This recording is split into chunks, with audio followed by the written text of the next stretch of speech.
12 to 17 years people స్నాప్చాట్ని only సెక్స్టింగ్కి వాడుతున్నారు. ఎంతమంది అడుగుతున్నారు, ఎంతమంది రిసీవ్ చేసుకుంటున్నారు అనేది కూడా డేటాలో ఉంది. ఇజ్రాయలీ వాడు పేజర్స్ ప్లాంట్ చేసి ఆర్మీ యూనిట్స్ని లేపేశారు. ఎలా చేశారు? 6 సంవత్సరాల ముందు ప్లాన్ చేసుకున్నారు, కంపెనీతో సహా క్రియేట్ చేశారు. పేజర్ వెనకాల బ్యాటరీ ఉంటుంది చూసారా, రైట్. ఆ బ్యాటరీ దగ్గర ఎక్స్ప్లోజివ్ చార్జ్ పెట్టారు, డిస్కౌంట్ ఇచ్చి మన టార్గెట్స్కి అమ్మారు. ఎప్పుడైతే వాళ్ళకి అవసరం అనిపించిందో. Murali Talasila, popularly known as Murali master, cyber security and digital forensics ఎక్స్పర్ట్గా అగ్రికల్చర్ నుండి ఏరోస్పేస్ వరకు మల్టిపుల్ ఇండస్ట్రీస్లో హండ్రెడ్స్ ఆఫ్ హైలీ కాన్ఫిడెన్షియల్ కేసెస్ని సాల్వ్ చేశారు. ఐఫోన్ ఎవరు హ్యాక్ చేయలేరు, అందుకే అందరం ఐఫోన్ వాడతాం. కానీ మీరు ఆండ్రాయిడ్ వాడుతుంటే అసలు ఐఫోన్ సేఫేనా అని ఒక పెద్ద డౌట్ వస్తుంది సార్ నాకు. మేము వాల్డ్ గార్డెన్ అంటాం దాన్ని. ఫోన్ నాది, ఓఎస్ నాది, యాప్ స్టోర్ నాది, నీ జీవితం కూడా నాది. నువ్వు ఏమీ చేయలేవు, నేను చెప్పిందే చేస్తా. నేను బానిసత్వానికి విరుద్ధమైన వ్యక్తి. ఇజ్రాయెల్ ప్రైమ్ మినిస్టర్ తన కార్ ఎక్కుతున్నప్పుడు ఆ ఫోన్లో టేప్ వేసి ఉందన్నమాట. ఒకటేమో వర్టికల్ టేప్ ముక్క కెమెరా ఐలాండ్ మీద. అవును. మీ ఫోన్ హ్యాక్ అయితే మీరు ఎక్కడున్నారో అబ్జర్వ్ చేయడం కోసం మీ కెమెరా వాడతారు హ్యాకర్స్. టేప్ ఇస్తాడు కెమెరా మీద, నువ్వు హ్యాక్ చేసుకుంటే చేసుకో. ఇంకోటి ఆ పక్కన 2 యారో మార్క్స్, ఇంకో 2 మొక్కలు ఉన్నాయి. అవి కనుక డిస్టర్బ్ అయితే ఫోన్ నేనమోనా పిక్చర్స్లో అంత పర్ఫెక్ట్ ఎందుకు ఉంటుంది? ఎందుకంటే మనం ఎన్ని సంవత్సరాలు పిక్చర్స్ స్టోర్ చేసుకున్నాం గూగుల్లో, కాబట్టి అది ట్రైనింగ్ డేటా కింద వాడుకున్నాడు, ప్రైవేట్ ట్రైనింగ్ డేటా కింద. మనం ఫ్రీగా గూగుల్ వాడుకున్నాం, వాడు మన డేటాను వాడుకున్నాడు. ఆ ఎయిర్టెల్ కనెక్షన్, టాటా కనెక్షన్, ఏదో కనెక్షన్ ఉంటుంది. మీరు ఎవరో వాడికి తెలుసు, మీ ఐపీ అడ్రస్ ఏంటో తెలుసు, మీరు ఏం బ్రౌజ్ చేస్తున్నారు కూడా వాడికి తెలుసు. ఆ డేటా అంతా తీసుకెళ్ళి వాడు అమ్ముకుంటాడు. మీరు ఒక కమాడిటీ. ఫిజికల్ ప్రపంచంలో ఎలా ఒక నిజమైన ప్రొఫెషనల్ దొంగ ప్లాన్ చేస్తాడో, హ్యాకర్ కూడా ఫైర్ వాల్ని బ్రేక్ చేసే ముందు ఇంత టైం తీసుకుంటాడు. నెమ్మది మెయిన్ రోడ్ నుంచి రావాలంటే, లోపల నుంచి రావాలంటే వాట్ ఈస్ డార్క్ వెబ్? అంతా ఎనానిమిటీ ఉంటుంది అన్నమాట. ఇది నిజంగా డార్క్ వెబ్, చిమ్మ చీకటి ఉండే ప్రపంచం అది. Sharing a private image on WhatsApp or on Snapchat or on Instagram, is it really safe? దీని ఒక వైరల్ వీడియో ఉంది కదా సార్, సుందర్ పిచ్చే అని ఒక జడ్జి అడుగుతుంటారు, నేను ఫోన్ యువతల నుంచి యువతలకి ఇలా మూవ్ చేస్తాను, డస్ గూగుల్కి తెలుస్తుంది నేను యువతల నుంచి యువతలకి మూవ్ చేస్తాను, అది అని చెప్పి సుందర్ పిచ్చే ఆన్సర్ చేయరు. I won't be able to answer. నేను సుందర్ అంత స్మార్ట్ అనుకుని ఒకసారి ఆన్సర్ చేస్తాను. నాకు మీ నుంచి ఒక చిన్న ఫేవర్ కావాలి. మీలో 90% ఆఫ్ ద పీపుల్ మన పాడ్కాస్ట్ చూస్తున్నారు కానీ సబ్స్క్రైబ్ చేసుకోవట్లేదు. మీ ప్రతి సబ్స్క్రైబర్ చాలా మ్యాటర్ చేస్తుంది. ప్లీజ్ సబ్స్క్రైబ్ చేసుకోండి. మీరు సబ్స్క్రైబ్ చేసి మాకు సపోర్ట్ చేస్తే మీరు ఇమాజిన్ చేయలేని గెస్ట్తో క్రేజీ అండ్ ఇన్సైట్ఫుల్ కాన్వర్సేషన్స్ని తీసుకొస్తాం. దానికోసం మీరు చేయాల్సింది ఒకటే, కింద కనిపిస్తున్న సబ్స్క్రైబ్ బటన్ని నొక్కి పెట్టుకోండి. మీరు సబ్స్క్రైబ్ చేశారని అనుకుంటున్నాను. Let's get in to the podcast. మిమ్మల్ని ఫస్ట్ టైం కలిసినప్పటి నుంచి నాకు ఫస్ట్ థింగ్ ఒకటే కొట్టేస్తుంది ఆ ఫోన్ చూస్తుంటే. మనం అందరం ఏమనుకుంటామంటే ఫస్ట్ నుంచి ఐఫోన్ వాడితే సేఫ్, అసలు ఐఫోన్ ఎవరు హ్యాక్ చేయలేరు, ఐఫోన్ ఎవరు ట్యాప్ చేయలేరు, ఏం చేయలేరు, అందుకే అందరం ఐఫోన్ వాడతాం. కానీ మీరు ఆండ్రాయిడ్ వాడుతుంటే అసలు ఐఫోన్ సేఫేనా అని ఒక పెద్ద డౌట్ వస్తుంది సార్ నాకు. ఇప్పుడు మీరు ఎందుకు ఐఫోన్ వాడకుండా ఆండ్రాయిడ్ వాడుతున్నారు? అది సెక్యూరిటీ సెంటర్డ్ అని నేను నార్మల్ సామాన్య మానవుడికి నువ్వు చూసుకుంటే out of the box experience బహుశా ఐఫోను ఒక అంగుళం ఎక్కువ అనుకో ఆండ్రాయిడ్ కంటే, అంతకంటే ఎక్కువ క్రెడిట్ ఇవ్వలేను నేను. ఇప్పుడు ఆండ్రాయిడ్ 16 వచ్చిన తర్వాత ఆ కొద్దిగా డిఫరెన్స్ కూడా పోయింది అనుకుంటున్నాను నేను. ఓకే, సెక్యూరిటీలో అన్లెస్ ఆ యూజర్ వెళ్ళి ఏపీకేలు ఇన్స్టాల్ చేసుకుంటే అది కావాలని డాన్ దగ్గరికి వెళ్ళి నువ్వు నన్ను చంపుతావా లేదన్నట్టు ఉంటుంది. సో దానికి మనం ఏం చేయలేము అట్లాంటి వాళ్ళని. ఓకే. ఇంకోటి ఐఫోన్ హైలీ ప్రొటెక్టెడ్ అని ఫీలింగ్ రావడానికి మెయిన్ బేసిస్ మేము వాల్డ్ గార్డెన్ అంటాం దాన్ని. ఫోన్ నాది, ఓఎస్ నాది, యాప్ స్టోర్ నాది, ఓకే, నీ జీవితం కూడా నాది. నువ్వు వేరేది ఏమి ఇన్స్టాల్ చేయడం కుదరదు దాంట్లో. నువ్వు ఏమి చేసినా కానీ నా దగ్గరే కొనాలి, నా దగ్గరే ఉండాలి, నేను చెప్పిన మాట వినాలి. 10 సంవత్సరాల తర్వాత వచ్చిన ఫోన్ కూడా ఇలానే పనిచేస్తుంది. నువ్వు ఏమీ చేయలేవు, నేను చెప్పిందే చేస్తావు. నేను బానిసత్వానికి విరుద్ధమైన వ్యక్తిని. నీ ఫోన్కి నేను డబ్బులు ఇచ్చాను కదా, నా ఇష్టం వచ్చినట్టు నన్ను వాడుకొని. నువ్వు చెప్పినట్టు నేను నాకు ఎట్లా వాడుకోవాలో నాకు తెలుసు. రైట్. తెల్ల జుట్టు వచ్చింది హార్డ్వేర్లో కొట్టుకొని ఇన్ని సంవత్సరాలు నేను. సార్ ఇక్కడ 2 థింగ్స్ మనం మాట్లాడాలి. ఫస్ట్ థింగ్ ఏంటి అని అంటే, మీరు చూసిన ఎంటైర్ 20 years ఈ కేసెస్లో మోస్ట్లీ ఫోన్లో ఎక్కువ ట్యాప్ చేసి ఎక్కువ సైబర్ థింగ్స్ జరిగినవి ఆండ్రాయిడ్లో జరిగాయా, ఐఫోన్లో జరిగాయా? నెంబర్స్ చూస్తే తప్పకుండా ఆండ్రాయిడ్ టార్గెటింగ్ ఎక్కువ అవుతుంది. ఒక విషయం మళ్ళీ అది ఇండియానా వేరే దగ్గర అని చూసుకోవాలి మీరు. India is a Android country. Right. I think 97% phones are Android. ఈ పక్కన ఉన్న టీవీ కూడా ఆండ్రాయిడ్ టీవీ ఉంటుంది బహుశా. అన్లెస్ అది ఎల్జీ కానీ సామ్సంగ్ అయితే టైజన్ ఓఎస్ ఉంటుంది, లేకపోతే ఎల్జీలో ఎల్జీ ఓఎస్ సపరేట్ ఉంటుంది. ఆ రెండు తప్ప మిగతా ఆండ్రాయిడ్ టీవీలు కూడా. సో మనం ఆండ్రాయిడ్ దేశం. మరి ఇండియాలో ఫోన్ హ్యాక్ చేయాలంటే ఆండ్రాయిడ్ హ్యాక్ చేయాల్సిందే కదా, మనం చాలా పెద్ద కంట్రీ. అది అమెరికాలో మోరర్లెస్ 55-45 అనుకుంటా, 55 ఫోను 45 ఆండ్రాయిడ్. ఆ దేశంలో ఆ టార్గెట్ పాపులేషన్లో ఏ ఫోను పాపులరో ఆ ఫోన్ హ్యాక్ చేస్తారు వాళ్ళు. మీ టార్గెట్ దగ్గర ఏ ఫోన్ ఉందో అది హ్యాక్ చేయాలి, అంతేగాని నేను ఆండ్రాయిడ్ హ్యాక్ చేస్తున్నానా లేకపోతే ఐఫోన్ హ్యాక్ చేస్తున్నాను చూసుకోడు కదా వాడు. అంటే హ్యాకర్కి ఆండ్రాయిడ్ అయినా ఐఫోన్ అయినా పీస్ ఆఫ్ కేక్, వాడికి ఏం పెద్ద డిఫరెన్స్ ఉండదు. పీస్ ఆఫ్ కేక్ అని, పీస్ ఆఫ్ కేక్ ఏది కాదు ఓకే హ్యాక్ చేయటం. ఒక ప్రొఫెషనల్ హ్యాకర్ ఒక 10 స్టెప్స్ ఫాలో అవుతాడు హ్యాక్ చేయాల్సిన. మనం ఏది చేస్తున్నాం హ్యాక్, ఎందుకు చేస్తున్నాం, అది టార్గెట్ డివైస్ ఫోన్ మీద అయితే నాకు ఎక్కువ రిటర్న్ ఉంటుందా, లేకపోతే వాడి ల్యాప్టాప్ అయితే ఎక్కువ రిటర్న్ ఉంటుందా, లేకపోతే వాడి మీద స్పై చేయడం వల్ల ఫిజికల్గా ఎక్కువ రిటర్న్ ఉంటుందా, అవన్నీ రికగ్నిషన్స్ అంటారు, రెక్కీ చేసి అప్పుడు వే ఫార్వర్డ్ డిసైడ్ చేసుకుంటారు వాళ్ళు. ఓకే వే ఫార్వర్డ్ డిసైడ్ చేసుకుని దెన్ ఎలక్ట్రానిక్ వార్ఫేర్ చేయాలా, స్పైయింగ్ చేయాలా, అట్లా రకరకాలు ఉంటాయి. ఆ వాల్యూ ఆఫ్ టార్గెట్ని బట్టి మనం డిసైడ్ చేస్తాం అప్రోచ్ ఏంటో. వాడి మోడ్ ఆఫ్ ఆపరేషన్ డిసైడ్. ఇందాక మనం ఇజ్రాయలీ ప్రైమ్ మినిస్టర్ ఫోన్ చూపించారు. రైట్ అసలు దాని గురించి చాలా ఇంట్రెస్టింగ్ సార్ మాట్లాడాలి. ఇజ్రాయెల్ ప్రైమ్ మినిస్టర్ దావోస్ సమిట్కి వెళ్తున్నప్పుడు ఒక చిన్న తన కార్ ఎక్కుతున్నప్పుడు ఆ ఫోన్లో టేప్ వేసి ఉందన్నమాట. సో 2-3 టేప్ ముక్కలు కనిపించినాయి మనకి. ఒకటేమో వర్టికల్ టేప్ ముక్క కెమెరా ఐలాండ్ మీద. అవును, అది క్యామ్ జాకింగ్, క్లిక్లెస్ మాలిషియస్ హార్డ్వేర్ వస్తే మీ కన్సెంట్ లేకుండా కూడా నేను ఇన్స్టాల్ చేస్తే అది మీకు పాపప్ ఇవ్వకుండా ఇన్స్టాల్ చేసి మీ ఫోన్ హ్యాక్ అయితే మీరు ఎక్కడున్నారో అబ్జర్వ్ చేయడం కోసం మీ కెమెరా వాడతారు వాళ్ళు హ్యాకర్స్. మీ కెమెరాని ఫిజికల్గా బ్లాక్ చేశారనుకోండి, కొన్నిసార్లు ఫిజికల్ మించిన బెస్ట్ ప్రొటెక్షన్ ఇంకోట్లేదు, టేప్ ఇస్తాడు కెమెరా మీద, నువ్వు హ్యాక్ చేసుకుంటే చేసుకో, still you will only get black image. ఇంకోటి ఆ పక్కన 2 యారో మార్క్స్ ఇంకో 2 మొక్కలు ఉన్నాయి. అవును, అవి నార్మల్ టేప్సా, అవి different tapes? Normal tapes just for using for blocking against those hacking things. అవి ట్యాంపర్ ప్రూఫ్ సింబల్స్. అక్కడ 2 స్క్రూస్ ఉంటాయి, లేదా ఓపెనింగ్కి అవి కంపల్సరీగా టచ్ చేయాలి మీరు. అవి కనుక డిస్టర్బ్ అయితే ఫోన్ ట్యాంపర్ అయిపోయింది, ఫిజికల్ ట్యాంపరింగ్కి ప్రూఫ్ అనమాట. ఈ డివైస్ని మన వాళ్ళు కనుక ఖజానాలకి తాళం వేసి లక్క పెట్టి గుర్తారు చూసారా? అవునవును, ఆ లక్క పగిలిందంటే ఎవడో వచ్చి ట్రై చేసాడు రాత్రి అని. Right. So those are tamper indicators అనమాట. ఎవరు ట్రై చేశాడు ఫిజికల్గా ఈ ఫోన్ని బ్రేక్ చేయడానికి. ఓకే. సో ప్రైమ్ మినిస్టర్ క్లియర్గా ఫోన్ లేపి కాల్ తీసుకున్నప్పుడు ఒకసారి చూసుకుంటాడు ట్యాంపర్కి ఇండికేటర్స్ ఏమైనా బ్రేక్ అయినాయి అని.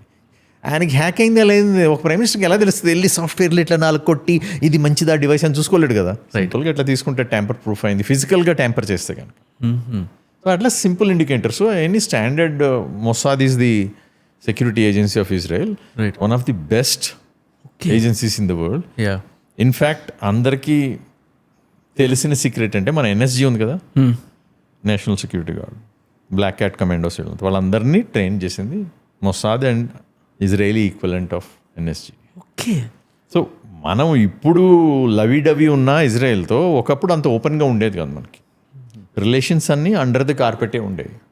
వాళ్ళే మొత్తం ఆ కమాండ్ క్రియేట్ చేయడానికి, ఆ డిసిప్లిన్కి, ఆ ప్రాసెసెస్కి మొత్తం హెల్ప్ చేసింది వాళ్ళే. ఇప్పుడు కూడా వాళ్ళని మించిన స్పై ఏజెన్సీ లేదు ప్రపంచం. అలానే మనం పేజర్స్ ప్లాంట్ చేసి మొత్తం ఒక ఆర్మీ యూనిట్స్ని లేపేశారు ఇజ్రాయలీ వాళ్ళు.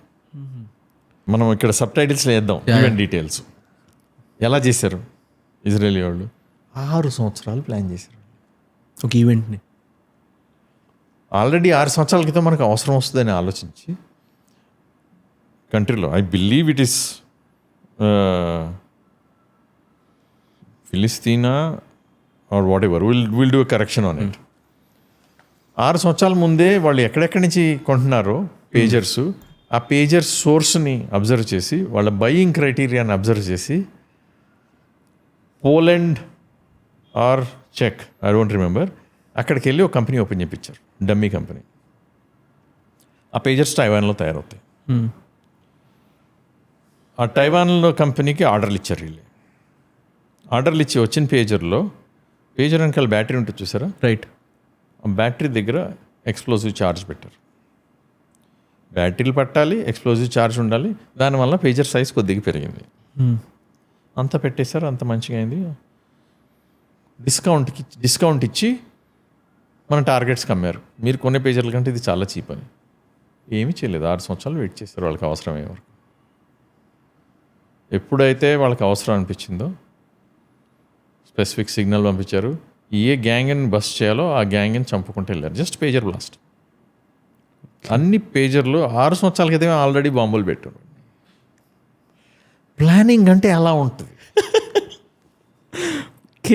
6 సంవత్సరాల ముందు ప్లాన్ చేసుకున్నారు, కంపెనీతో సహా క్రియేట్ చేశారు. ఇఫ్ మనం ఫోన్స్ గురించి మాట్లాడుకుంటే, బికాస్ ఇది అందరి దగ్గర ఉంది సార్. ఈ ఫోన్ అందరూ వాడుతున్నారు day and day out. Maximum time ఒక మనిషితో మనం స్పెండ్ చేసే టైం కన్నా దీంతో ఎక్కువ టైం స్పెండ్ చేస్తున్నాం. సో దీని గురించి క్లియర్గా మాట్లాడదు. అసలు మన ఫోన్స్ సేఫ్ అయినా, ఎంతవరకు సేఫ్, ఏ లెవెల్ వరకు డేంజర్? ఫోను ఒక మీ ప్రైవేట్ డివైస్. మీ పాస్వర్డ్ ఉంది, మీరు కొడితే ఓపెన్ అవుతుంది. మీరు ఇన్స్టాల్ చేస్తారు యాప్ అడుగుతుంది, నాకు మైక్రోఫోన్ కావాలి, స్పీకర్ కావాలి, SMS కావాలి, GPS కావాలి, అన్నీ ఎలా అని కొట్టుకుంటూ వెళ్తాం మనం.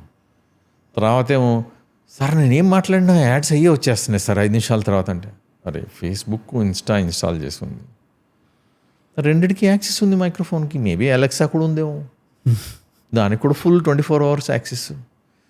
లేకపోయినా కానీ అది నీ రూమ్లో వేరే స్పీకర్ ఉంది, దాన్ని అలెక్సా కాన్ఫిగర్ చేసి ఉంచో, అది ఎప్పుడు 24 hours ఉంటుంది. సేమ్ జీమెయిల్తో లింక్ అవ్వడం వల్ల ఇది అర్థమైపోతుంది. నీ IP అడ్రస్ని బట్టే మొత్తం అయిపోద్ది. ఇంకా ఏమీ కాలేదనుకో, DNS అంటే తెలుసు కదా, domain name system. Right. So మీరు అందరు DNS వాడతారు. మీరు ఆ ఎయిర్టెల్ కనెక్షను, టాటా కనెక్షను, ఏదో కనెక్షన్ ఉంటుంది. మీ DNS రిక్వెస్ట్లను వాడి దగ్గరికి వెళ్తున్నాయి. మీరు ఎవరో వాడికి తెలుసు, మీ IP అడ్రస్ ఏంటో తెలుసు, మీరు ఏం బ్రౌజ్ చేస్తున్నారు కూడా వాడికి తెలుసు. ఆ డేటా అంతా తీసుకెళ్ళి వాడు అమ్ముకుంటాడు. ఓకే, ఫలానా వ్యక్తి, నేను అనుకోవటం ఆయనకి ఇంత ఇన్కమ్ ఉంది, ఆయన ఈ చుట్టుపక్కల ఉంటాడు, ఈ జిప్ కోడ్లో ఉంటాడు, ఈ పిన్ కోడ్లో ఉంటాడు, ఆయన ఇవి చూస్తూ ఉంటాడు, 90% ఆఫ్ ద టైమ్స్ ఈ ఐటెం చూస్తూ ఉంటాడు, 10% ఆఫ్ ద టైమ్ బిగ్ బాస్కెట్కి వెళ్తూ ఉంటాడు. ఇట్లా రకరకాల మీ డెమోగ్రఫీ, మీ బిహేవియర్స్ మొత్తం అదొక డేటా. మీరు ఒక కమాడిటీ. మీ ISP ఆ డేటా నమ్ముకుంటాడు. అది చాలా జగమెరిగిన సత్యం అది. రైట్. సో అది ఇంకో ఎక్స్పోజర్. మీరు చేసే పనులకి మీరు ఒక డేటా కింద సమానం వాళ్ళందరికీ. సో ఆ డేటా ISPలు అమ్ముకుంటారు, లేదా DNS ప్రొవైడర్ ఉంటే DNS ప్రొవైడర్లు ఉంటారు. అందుకోసం మామూలు బ్రౌజింగ్ కూడా VPN వాడుకోండి, లేకపోతే సెక్యూర్ DNSలు ఉంటాయి, మన 8.8.8 కానీ 1.1.1 కానీ. అవి ఫ్రీ DNSలు వాళ్ళే అమ్మరు. ఓకే, మోస్ట్ ప్రాబ్లీ 100% దేనికి లైఫ్లో గ్యారంటీ లేదు కానీ. రైట్. సో అవి వాడుకోండి అని చెప్తాం మనం. అది కాకుండా మీరు ఇన్స్టాల్ చేసే యాప్లు ఏంటో అది మీకు కంట్రోల్ ఉండాలి. అదే ఐఫోన్ అయితే కనుక చాలా టైట్ కంట్రోల్ ఉంటాయి. ఆ యాపే స్టోర్లోకి ఎంటర్ కాదు కాబట్టి మీరు more or less most of the time కొంచెం సేఫ్. ఇప్పుడు మనం ట్రేడింగ్ స్కామ్లు ఇవన్నీ చూస్తున్నాం.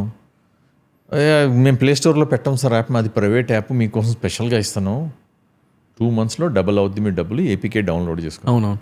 వాడు ఆల్రెడీ మీ లైఫే డౌన్లోడ్ చేసుకున్నాడు APK. మీ ఫోటోలు, మీ రిలేషన్షిప్స్, మీ ప్రైవేట్ లైఫ్, మీ అడ్రస్ బుక్ మొత్తం 100% లేపేశాడు మీ ఫోన్ నాడు. మీరు అడిగి డబ్బులు పెట్టి మీరు ట్రేడింగ్ చేసినా కానీ నెక్స్ట్ ట్రేడ్కి డబ్బులు ఇవ్వలేదని మీ మీద మీ ఫోటోలు మార్ఫ్ చేసేసి అందరికి పంపించేస్తుంటారు. రకరకాల వాడు మనకున్న వీక్నెస్ని మొత్తం ఎక్స్ప్లోర్ చేయడానికి ట్రై చేస్తాడు. లేదా మన పరువు పోవటానికి ఏదో ఒకటి చేసి ఇంకా ఎక్స్ట్రా లాగడానికి చూస్తారు. సో మనం చాలా గల్లిబుల్, ఈజీగా పడిపోతూ ఉంటాం. మన డబ్బులు అవుతున్నప్పుడు ఫోన్కి యాక్సెస్ ఇవ్వడానికి మనకేంటి బాధ, ఇచ్చేద్దాం ఫోన్, ఏం కావాలంటే తీసుకో, డబ్బులు చేసే అంతే. నువ్వు నాకు వాడు కౌన్ కిస్కాగాడు, వాడికి అడ్రస్ లేదు, వాడు దొంగోడు, ఏమి బుర్రలోకి రావు, డబ్బులు డబుల్ అవుతుంది, మొత్తం లైఫే హైజాక్ అయిపోతుంది. ఎంతమంది నేను చార్టెడ్ అకౌంటెంట్ని చూశాను, సూపర్ స్మార్ట్ AI స్పెషలిస్ట్ చూశాను, వాళ్ళందరూ స్కాములు పడిన వాళ్ళే. నేను ఒక డేటా చదివాను sir, most of the cyber క్రైమ్స్కి, ఫినాన్షియల్ ఫ్రాడ్స్కి మనం ఏమనుకుంటామంటే ఎవరైతే ఇల్లిటరేట్స్ ఉంటారో వాళ్ళు అయిపోతారు ఇలాంటి స్కామ్స్కి గురని. బట్ డేటా ఏం చెప్తుందంటే అర్బన్ పీపుల్, ఈ IT ఎంప్లాయీస్, మీరు చెప్పినట్టు వాళ్ళు, ఈ టాప్ టియర్ పీపుల్ ఎవరైతే బాగా చదువుకుని బాగా మనీ మేక్ చేస్తారో తెలివైన వాళ్ళే దీనికి ట్రాప్ అవుతున్నారు. అసలు అంటే వీళ్ళెందుకు, అంటే ఇంత చదువుకున్నారు కదా, వీళ్ళెందుకు ఇంత ఈజీగా ట్రాప్ అయిపోతున్నారు? అది మనీ. ధనం మూలం మిదం జగత్త, మన పాత తెలుగు నానుడు ఏదో ఉండేది గుర్తు. ఫాస్ట్ మనీ, క్విక్ మనీ, అది ఆ ధ్యాస ఎప్పుడైతే వస్తుందో మనకి మన ఇంద్రియాలన్నీ కూడా హైజాక్ అయిపోతున్నాయి, మన బుర్ర పనిచేయడం మానేస్తుంది. ఇంత రిటర్న్ ఇచ్చే ఇన్స్ట్రుమెంటే నాకు దొరకలేదు, ఫుల్ బ్లోన్ వెళ్ళిపోతాను. ఇంకేముంది 2 నెలల తర్వాత మెర్సిడీస్ పెడతా ఇంటి ముందు, ఇక అన్ని ఓన్లీ ఆ కళలు. మెర్సిడీస్ దిగుద్ది మన దగ్గర ఎస్ క్లాస్ అని. సో ఆ కళ్ళ ఉన్నప్పుడు ఇక సెన్సెస్ ఉండవు మనిషికి. That's what happens. దాన్ని ఏంటో దురాశ దుఃఖమునకు చేయటానికి కూడా చెప్తారు. Greed, absolute greed.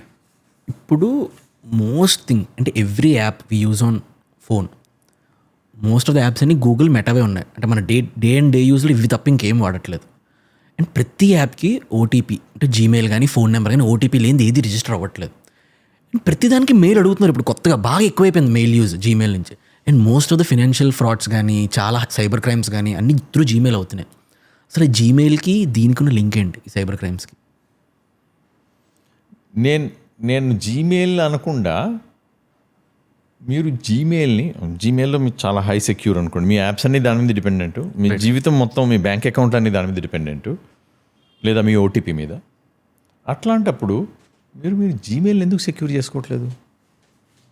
మీకు ఎంతమందికి జీమెయిల్ ఎంఎఫ్ఏ వాడతారు?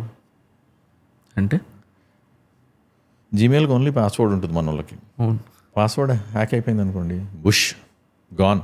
ఓకే, నాకు దాంట్లో ఎంఎఫ్ఏ ఎనేబుల్డ్ ఉంటుంది. నేను వేరే ఫోన్ నుంచి వేరే డివైస్ నుంచి కానీ ట్రై చేస్తే వెంటనే బ్లాక్ చేసేది, మెసేజ్ పంపిస్తుంది ఓటీపీ కానీ వేరే విధంగా నువ్వు అథెంటికేట్ అవ్వు, నీ పాస్వర్డ్ ఒక్కదాన్ని పెట్టి నీ అథెంటికేట్ చేయనని. రైట్. సెకండ్ అథెంటికేషన్, మీరు కనుక క్రెడిట్ కార్డ్ వాడినప్పుడు పిన్ పెట్టాలి, పెద్ద ట్రాన్సాక్షన్ అయితే ఓటీపీ కూడా వస్తుంది, ఆన్లైన్ అయితే ఓటీపీస్ వస్తాయి మనకి. సో దాన్ని సెకండరీ, నీ దగ్గర ఉన్నది ఒకటి, అది నీ కార్డు, కానీ నీకు తెలిసింది ఒకటి. సో అకౌంట్ నీదే, పాస్వర్డ్ తెలుసు, అది కాకుండా ఇంకేమన్నా నువ్వు చూపించిన రెండో అథెంటికేషన్ని మల్టీ ఫ్యాక్టర్ అథెంటికేషన్, ఎంఎఫ్ఏ.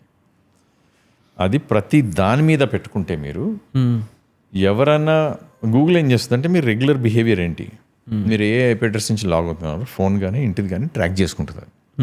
ఎప్పుడైతే మీ బిహేవియర్ ఆ ప్యాటర్న్లోంచి మారుతుందో అది వెంటనే ఎంఎఫ్ఏ ట్రిగ్గర్స్ ఇస్తుంది. ఇది నువ్వా కాదా నాకు చెప్పంటుంది. దానికోసం ఇద్దరు మీరు కొత్త కంప్యూటర్ నుంచి లాగిన్ అనుకోండి, మీ ఫోన్కి వస్తుంది ఒక కోడ్, ఆ కోడ్ ఫోన్కి చూసి ఇక్కడ నొక్కమంటుంది. మీరు కొత్త ఫోన్లో నుంచి లాగారనుకోండి వేరే డివైస్కి పంపిస్తుంది. సో మల్టీ ఫ్యాక్టర్, అది మిమ్మల్ని ఎక్కువ ప్రొటెక్ట్ చేస్తుంది. ఓకే, గూగుల్కి అన్నీ వస్తున్నాయి, కానీ మీరు గూగుల్ని ప్రొటెక్ట్ చేసుకోకపోతే గూగుల్ని కొడతాడు వాడు. గూగుల్ కొడితే అన్నీ వచ్చేసింది నా దగ్గరికి, పాస్వర్డ్ రీసెట్ చేసుకుంటాను నేను, మీ ఫేస్బుక్ హైజాక్ అవుతుంది, మీ బ్యాంక్ అకౌంట్ హైజాక్ అవుతుంది, అన్నీ హైజాక్ అవుతాయి through Gmail. And Google has MFA, ఎప్పుడు ఎన్ని సంవత్సరాల నుంచి ఉంది ఎంఎఫ్ఏ. రైట్. కార్పొరేట్లో ఎంఎఫ్ఏ లేకుండా ఏ అకౌంట్లు నడవు మా దగ్గర.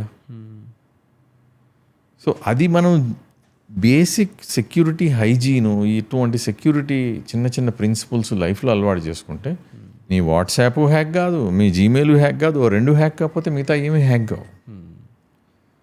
సో ఇంకా కొద్దిగా స్ట్రాంగ్ సెక్యూరిటీ కావాలంటే ఎంక్రిప్షన్ కీస్ ఉంటాయి, యూఎస్బి స్టిక్ లాంటివి, లేకపోతే అవి కూడా పెట్టుకుని వెళ్ళొచ్చు మీరు.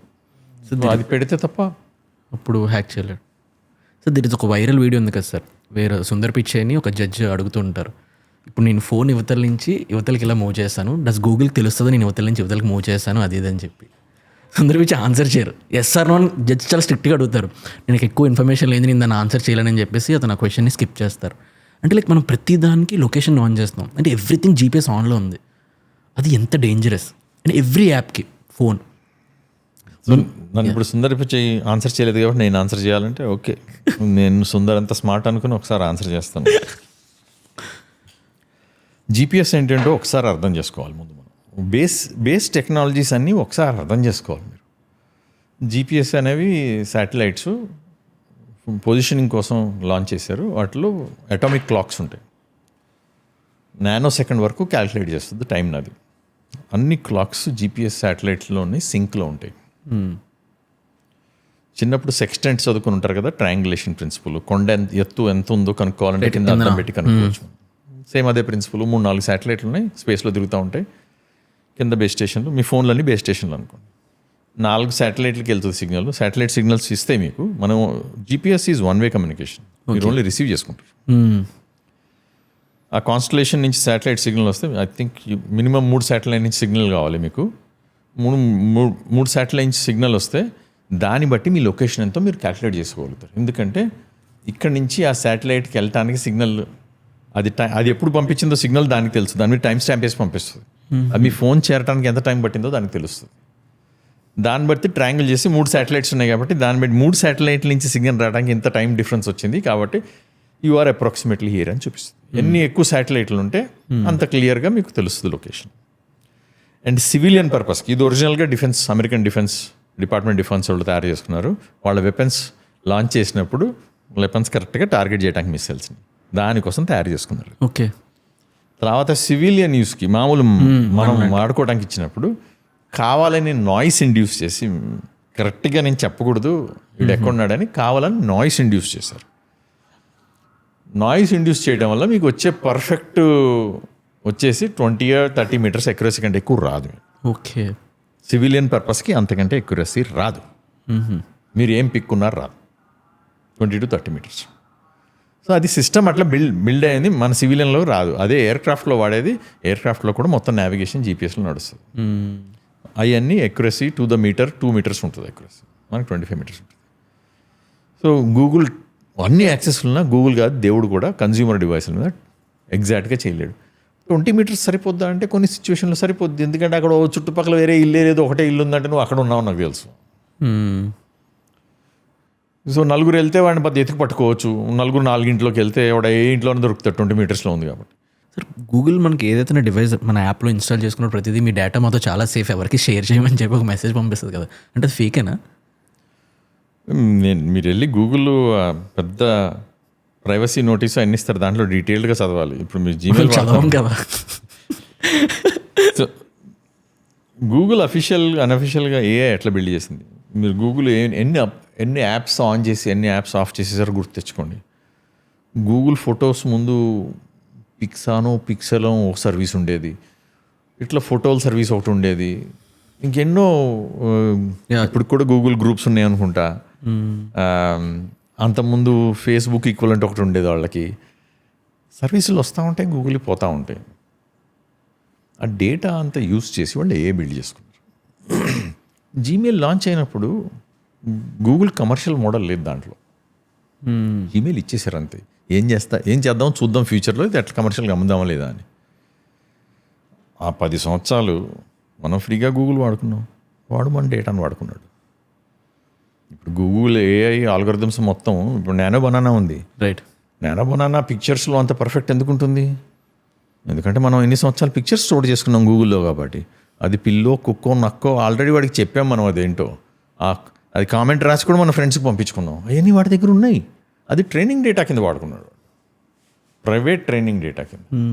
ఇప్పుడు కూడా మీరు గూగుల్ ఏఐ అసిస్టెంట్ జీమెయిల్లో ఆన్ చేసి ఉంచితే, ఆఫ్ చేయకుండా ఉంచితే మీకు ఏఐ అసిస్టెంట్ ఫీచర్స్ అయితే జీమెయిల్లో వస్తాయో అవన్నీ కూడా మీ డేటా వాడుకుంటున్నాయి. మీరు ఎక్స్ప్లిసిట్గా వెళ్ళి ఆ ఫీచర్ని ఆఫ్ చేయకపోతే ఇప్పుడు కూడా మీ డేటాను చూస్తుంది. అది చూడకపోతే మీకు ఏ హెల్ప్ ఎట్లా చేస్తుంది? సో దానికి బ్లాంకెట్ ఆన్సర్ కాకుండా మీరు తెలిసే వాడుతున్నారా, మీరు ఏం వాడుతున్నారో అది ఒళ్ళు దగ్గర పెట్టుకుని మనం చూసుకోవాలి. ఇప్పుడు మనం day and day out everything ఏతో మాట్లాడుతున్నాం.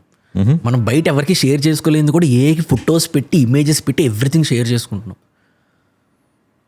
అంటే ఏకి అలాంటివి షేర్ చేసుకోవడం, even the darkest things with the pictures, ఎంత డేంజరస్.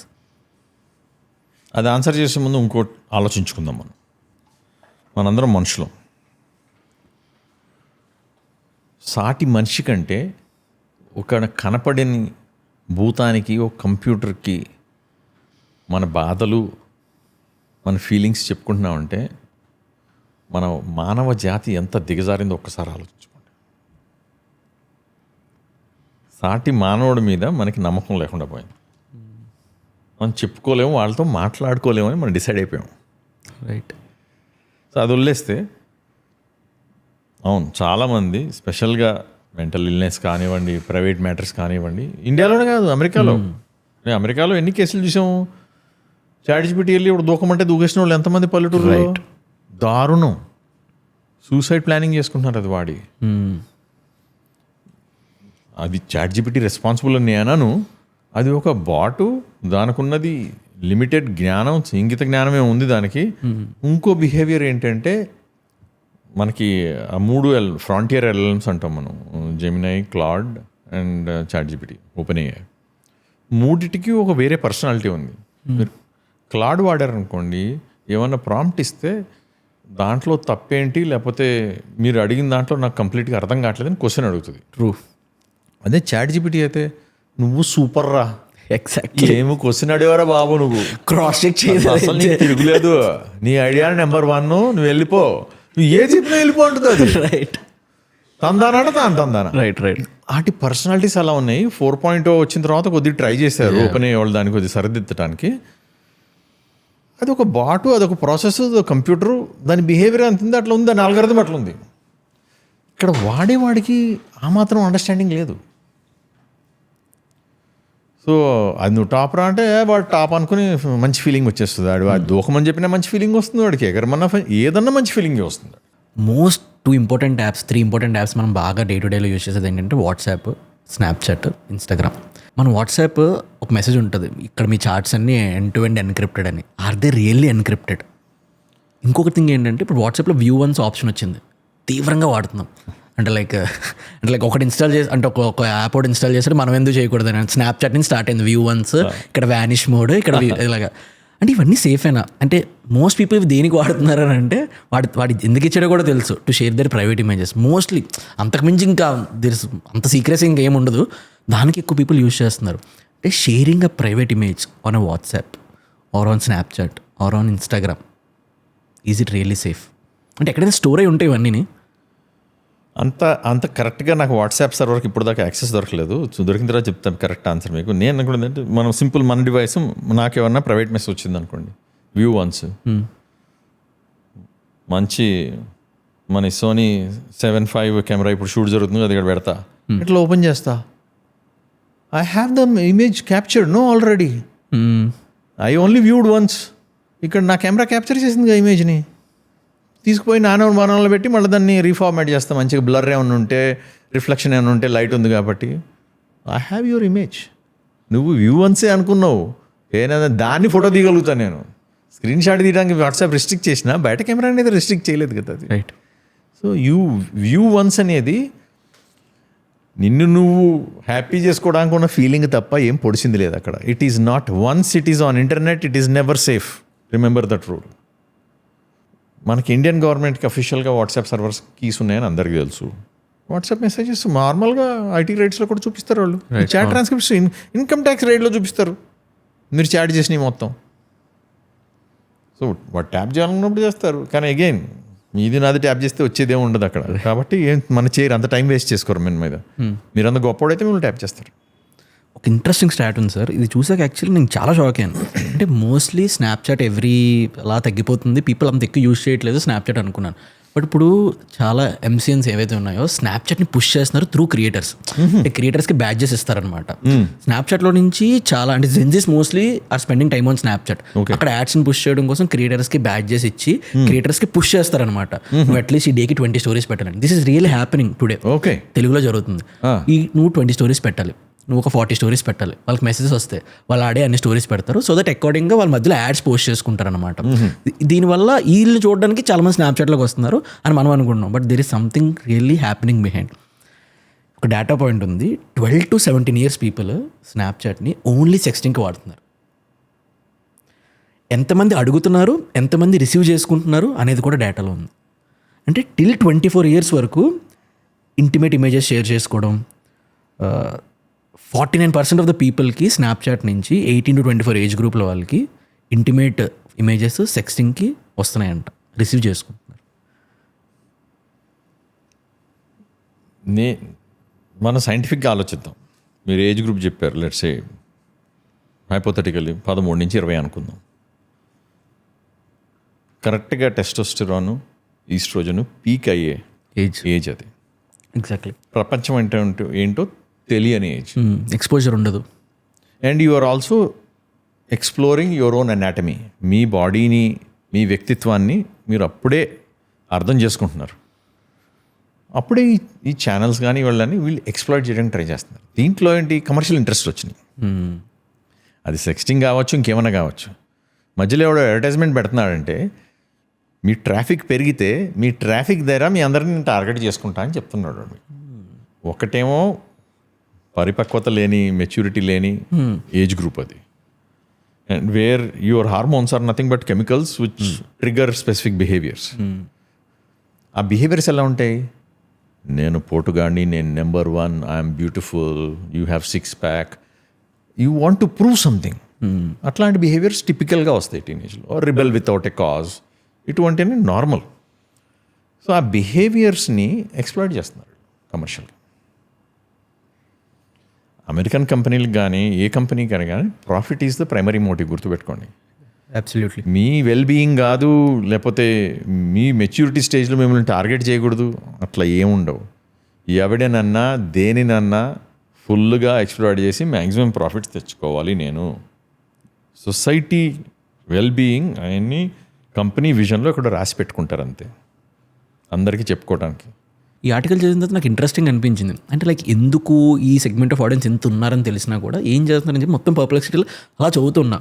అంటే there are certain category of products కానీ, సర్టెన్ కేటగిరీ ఆఫ్ నవల్స్ కానీ అవన్నీ ఉన్నాయంట. సో వాటన్నిటికి టార్గెట్ ఆడియన్స్ వీలే.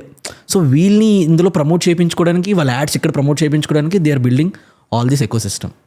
సో బేసిక్గా బ్రీడ్ చేస్తున్నారు గ్రౌండ్ని. సో మీరు ఎప్పుడన్నా కానీ ఒక గ్రూప్ ఆఫ్ పీపుల్ని టార్గెట్ చేసే ముందు గ్రూమ్ చేయాలి మీరు ముందు. లేకపోతే మీరు ఒక మెసేజ్ ఇస్తే ఆ గ్యాంగ్కి వెళ్ళదు. లేకపోతే ఈ కాంట్, మీరు ఇప్పుడు పెద్ద పొలిటికల్ మీటింగ్ కానీ ఒక క్లాన్ మీటింగ్ కానీ పెట్టాలంటే ముందు సభలాగా అరేంజ్ చేయాలి, తర్వాతే మైక్ పెడితే మైక్ ఎఫెక్ట్ వస్తుంది. సేమ్ ఆన్లైన్ కూడా అదే పని చేస్తున్నారు. You make them addicted to specific set of messages so that your broadcast of commercial messages afterwards will be successful. So నాకు అది నార్మల్ కమర్షియల్ యాక్టివిటీ కనపడుతుంది. Sir recent sensation Jeffrey Epstein case, it's very interesting. అంటే మొత్తం చూస్తే digital evidence బయటకు వచ్చింది. అసలు Jeffrey Epstein కేసుకి, ఆ డిజిటల్ ఎవిడెన్స్కి, హ్యాకర్స్కి ఏదైనా సంబంధం ఉందా? సో మనము అంత పెద్ద క్యారెక్టరు, మన దేశానికి సంబంధించిన వాడు గురించి మాట్లాడుకునేప్పుడు క్లియర్గా మనకు తెలిసింది ఇంటర్నెట్ ద్వారానే ఆ ఫైల్స్ అఫీషియల్గా గవర్నమెంట్ రిలీజ్ చేయటం వల్లనే తెలిసింది. రైట్. దానికోసం ఒక వాళ్ళ పార్లమెంటు, వాళ్ళ సెనేటు, హౌస్, కాంగ్రెస్ ఒక యాక్ట్ పాస్ చేశారు. దాని ప్రకారం డిఓజే, వాళ్ళ డిపార్ట్మెంట్ ఆఫ్ జస్టిస్ ఫైల్స్ అన్నీ అక్యుములేట్ చేసి ఆ ఇన్వెస్టిగేషన్లో వచ్చిన ఫైల్స్, తర్వాత ఎఫ్బిఐ చేసిన ఇన్వెస్టిగేషన్లో ఉన్న ఇంటర్వ్యూలు, దొరికిన పిక్చర్లు, ఇంకా ఫ్లైట్ లాగ్స్, రైట్, అన్నీ ఏదైతే ప్రతి పిన్ దగ్గర నుంచి మొత్తం అంతా రిలీజ్ చేశారు. కానీ దీంతో మన ఇన్వెస్టిగేషన్ డిస్కషన్ ఒకసారి లింక్ చేద్దాం. ఏదన్నా ఒక పెద్ద ఇన్వెస్టిగేషన్, ఫైనాన్షియల్ కానీ కార్పొరేట్ ఇన్వెస్టిగేషన్ చేసినప్పుడు వందల వేల లక్షల డాక్యుమెంట్లు దొరుకుతాయి. మీరు ఏం చేస్తారంటే ఇన్వెస్టిగేషన్ మొదట్లో మీకు ఎవరు క్రిమినల్లో తెలియదు, ఎవరిని టార్గెట్ చేయాలో తెలియదు, వచ్చిందంతా ముందు ఇన్ఫర్మేషన్ గ్యాదర్ చేస్తారు. ఎందుకంటే ఎవిడెన్స్ మిస్ అవ్వకుండా. రైట్. మీరు ఇన్వెస్టిగేషన్ ముందుకెళ్ళిన కొద్దీ మీ స్కోప్ తగ్గుతూ ఉంటుంది. కాబట్టి మీకు దాంట్లో ఉన్న ఇన్ఫర్మేషన్లో అంత కుప్పలో ఏది నిజం ఎవిడెన్సో తెలిసి వస్తుంది. సో అంత కుప్పలో నుంచి ఇంత చిన్న గుంపు మాత్రం మీకు పనికొచ్చేది ఉంటుంది. రైట్. సో సేమ్ అదేవిధంగా ఈ ప్రాసెస్ని అమెరికా లాలో ఎవిడెన్స్ కలెక్షన్ కోసం ఎలక్ట్రానిక్ డిస్కవరీ అంటారు. దీనికి ఒక పేరు ఉంది, దానికి ఒక ప్రాసెస్ ఉంది. ప్రతి డాక్యుమెంట్ని యూనిక్గా ఐడెంటిఫై చేస్తారు, ప్రతి బొమ్మని యూనిక్గా ఐడెంటిఫై చేస్తారు, ట్రాక్ చేస్తారు. ఒక లక్షల కోట్ల డాక్యుమెంట్స్ని ట్రాక్ చేయాలంటే అది ఎంత పెద్ద పని ఊహించండి. ఈ కేసులో ఒక 10-11 డిఫరెంట్ సాఫ్ట్వేర్లు వాడుంటారు. ఓసిఆర్కి వాడుంటారు, ఇండెక్సింగ్కి వాడుంటారు, సర్చింగ్కి వాడుంటారు, మళ్ళీ రిడాక్షన్ అంటాం. రిడాక్షన్ పదం ఏంటంటే ఒక డాక్యుమెంట్ ఉంది, డాక్యుమెంట్లో నేను ఈ 4 లైన్లు మాత్రమే మీకు చూపించదలుచుకోవట్లేదు. అది జనాల ప్రైవసీ గురించి కావచ్చు, ఇంకా వేరే అటార్నీ క్లయింట్ ప్రివిలేజ్ అంటాం మనం. ఏదన్నా కేసులో నేను నా లాయర్తో ఏదన్నా సీక్రెట్గా డిస్కస్ చేసుకోవచ్చు, అది నా మధ్య లాయర్ మధ్య ఉండాలి, ఎవరికి యాక్సెస్ ఉండకూడదు. దాన్ని అటార్నీ క్లయింట్ ప్రివిలేజ్ అంటాం. దానివల్ల కూడా కొన్ని విషయాలు బ్లాక్ చేయొచ్చు.